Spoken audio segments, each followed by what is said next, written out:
Olá, sejam muito bem-vindos a mais um Simpod. Olá a todos, é sempre um prazer estar aqui para mais um bate-papo. Hoje o nosso assunto, olha, é daqueles que a gente torce pra nunca vivenciar, mas que precisa ser muito discutido. Com certeza. Vamos falar de emergências no transporte público. Sabe aquele momento em que um trem para no túnel ou aparece uma fumaça na plataforma? Aquele pânico. Exato. Aquela confusão, a correria, a desinformação. A gente vai mergulhar a fundo em como a comunicação, quando é bem feita, é a diferença entre a ordem e o caos total. Exatamente. E é um tema fascinante porque mexe diretamente com a psicologia humana sobre pressão.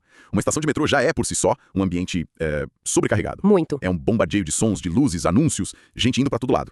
Em um dia normal, o cérebro já faz um esforço para filtrar tudo isso, né? Sim. Agora, adiciona aí um elemento de perigo ou de incerteza. Aí a coisa desanda rápido. A primeira reação da maioria das pessoas é olhar em volta, tentando entender o que tá acontecendo. Exato. Se a informação oficial não chega, ou chega toda confusa, o boato toma conta. Um começa a correr e de repente tá todo mundo correndo sem nem saber o porquê. É o que a gente chama de vácuo de informação. E a psicologia de massas, assim como a natureza, odeia vácuo. Boa. Se a operadora do sistema não preenche esse vácuo com informações claras, rápidas e principalmente confiáveis, o medo e a desinformação preenchem. E o grande problema, que a gente via muito, era que a tecnologia de comunicação não acompanhou a complexidade da operação, né? Exatamente. Pensa na cabine de um operador de estação, tipo, 20 anos atrás. Certo. Ele tinha um microfone pro sistema de som, muitas vezes um sistema analógico, sabe? Cheio de ruído. Aquela chiadeira. Isso. Em outra tela, um software super antigo para controlar os painéis de LED, que só permitia texto parado. E numa terceira, talvez, o controle das TVs que passavam comercial. Eram sistemas que não conversavam entre si. Nenhum. Eram 3, 4, 5 sistemas diferentes. É a famosa cuxa de retalhos tecnológica. E numa emergência, com o coração a 1000, o operador teria que se lembrar de abrir 3 programas, digitar a mesma mensagem 3 vezes. Torcendo para não errar em nenhuma. Exato, enquanto tenta entender o que de fato tá acontecendo. A chance da mensagem sair errada ou atrasada ou inconsistente é altíssima. Altíssima. E o resultado é o passageiro ouvir no alto-falante, mantenha a calma, enquanto lê no painel trem se aproximando. E vê na TV uma propaganda de refrigerante. Pois é, essa dissonância toda é o combustível pro pânico. A pessoa pensa, ninguém tá no controle disso aqui. Precisa de um maestro para organizar essa orquestra desafinada. E é justamente essa a proposta de uma plataforma unificada como o Simpro. E só pra lembrar, a pronúncia é Simpro, pessoal. Isso, Simpro. E essa analogia do maestro é perfeita, porque o maestro não toca nenhum instrumento, mas ele garante que o violino, o piano e a percussão Estejam tocando a mesma música. na mesma partitura, no tempo certo. O Simpro faz isso com os instrumentos da comunicação. O áudio, os monitores, os painéis de LED. Então, com um único comando, um clique numa interface que é intuitiva, o operador dispara um plano de emergência já configurado. E na mesma hora. Instantaneamente. A mesma mensagem clara, consistente, vai para todos os canais. O áudio diz: atenção, utilizem a saída B. As telas mostram setas gigantes apontando para a saída B. E os painéis de LED reforçam: use a saída B. Isso, do ponto de vista da experiência do passageiro, muda tudo. Acaba com a dúvida. Totalmente.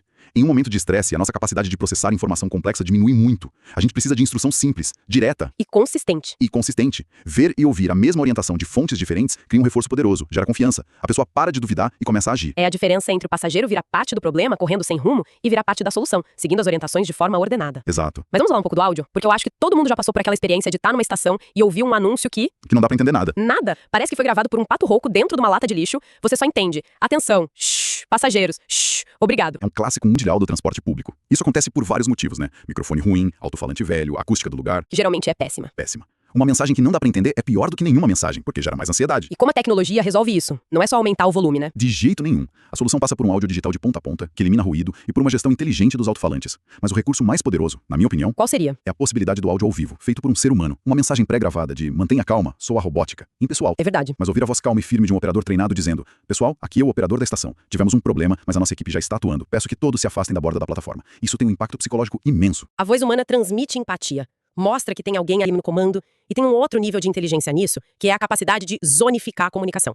Explica isso um pouco melhor. Claro, zonificar é a capacidade de direcionar sua mensagem só para onde ela precisa ir. Certo. Imagina que uma pessoa passou mal dentro de um trem que está parado na plataforma 3. Não precisa alarmar a estação inteira. Não mesmo. Com uma plataforma como o Simpro, o operador pode selecionar no mapa da estação só os alto-falantes da plataforma 3 e falar: equipe de segurança, por favor, comparecer à plataforma 3. É uma comunicação cirúrgica. É a diferença entre usar um megafone pra gritar com todo mundo e usar um ponto eletrônico pra falar só com quem precisa. Exato. E se a emergência for maior, ele pode escalar. Fala com a estação inteira ou com as próximas estações da linha ou com a linha toda. Um controle granular que era impossível antes. Exatamente. Mas aí entra outro ponto crucial. Hoje, qual a primeira coisa que se vê quando se olha para as pessoas num trem? Fones de ouvido. Fones de ouvido. A maioria está imersa em suas músicas, podcasts. Elas simplesmente não vão ouvir o aviso sonoro, por mais claro que ele seja. E nem começamos a falar das pessoas com deficiência auditiva. Verdade. Pra esse público, o áudio não serve pra nada. A comunicação visual deixa de ser um extra bacana e vira Essencial. essencial. E obrigatória. Para uma comunicação inclusiva e eficaz. É por isso que a sincronia entre áudio e vídeo é tão poderosa. Como seria o cenário ideal, então? O cenário ideal é, enquanto a voz calma orienta, usem a saída B, a saída A está bloqueada, todos os monitores da estação param o que estão mostrando. E entram em modo de emergência. Isso, mostra um X vermelho gigante sobre um desenho da saída A e setas verdes animadas bem chamativas apontando na direção da saída B. A mensagem fica inequívoca. Até um turista que não fala o idioma local entende na hora pra onde deve ir. Você atinge todo mundo. E isso nos leva a um próximo nível de inteligência, onde o sistema não só fala com as pessoas, mas também com a própria infraestrutura da estação. Agora a gente vai pro lado mais nerd da conversa, que eu adoro. Estamos falando de Internet das Coisas, ou IoT. Exatamente. A ideia de que os equipamentos podem conversar entre si. Até agora, a gente falou de um operador humano tomando decisões. Mas e se o próprio ambiente pudesse detectar um problema e iniciar a comunicação sozinho? Automaticamente. Isso. Dá um exemplo prático pra gente. Vamos imaginar um cenário bem crítico. Um sensor de fumaça é ativado numa sala técnica. Num sistema antigo, esse sensor talvez acionasse um alarme só naquela sala. Alguém teria que ver, entender e depois correr para avisar o operador. Tem um atraso humano aí que pode custar caro? Exato. Agora, no cenário com o IoT.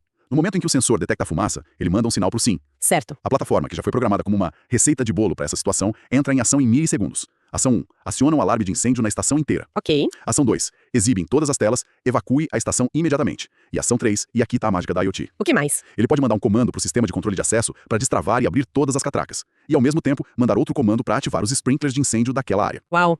Então, o sistema não só avisa do incêndio, ele já começa a combater o fogo e a facilitar a evacuação, tudo de forma automática. Antes mesmo que o operador consiga processar tudo o que aconteceu. A comunicação deixa de ser só informativa e passa a ser uma ferramenta ativa de gestão de crise. É uma mudança de paradigma. Total.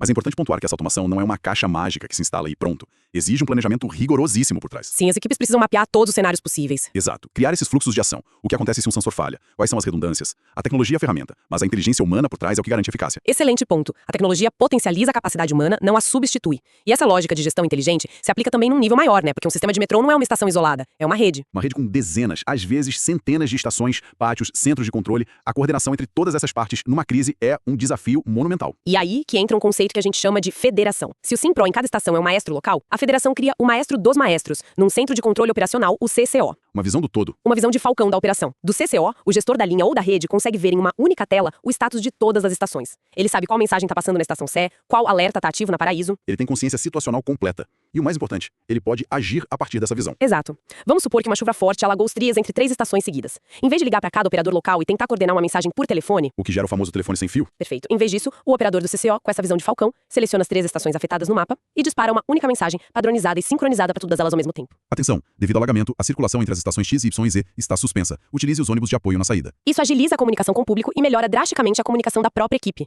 Elimina o ruído interno. Garante que todos, da operação ao passageiro, estejam na mesma página. No fim das contas, o que a gente está descrevendo aqui, seja com áudio, com visuais, com IoT ou gestão federada, é uma filosofia. Uma filosofia de transformar o imprevisível numa resposta previsível e segura. É sobre usar a tecnologia para construir um ecossistema de confiança. Um passageiro que recebe informação clara, consistente e rápida, ele deixa de ser uma vítima passiva. Ele se torna um agente colaborador.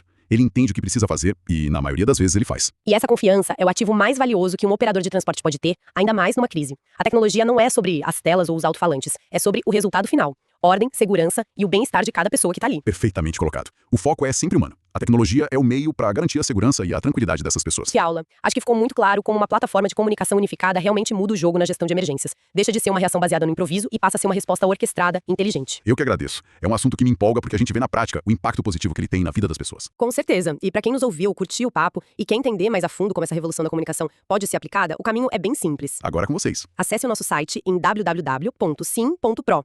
Vou soletrar para não ter erro. É simm.pro. Lá tem muito mais detalhes. E tem as redes sociais também. Claro, não deixe de nos seguir. Estamos no LinkedIn, no YouTube, Facebook e Instagram. É só procurar por sim.pro e você nos encontra. A conversa continua por lá. E pra gente fechar, fica aqui uma provocação. Hoje nosso foco foi total em situações de emergência, em como usar essa inteligência para gerenciar o caos.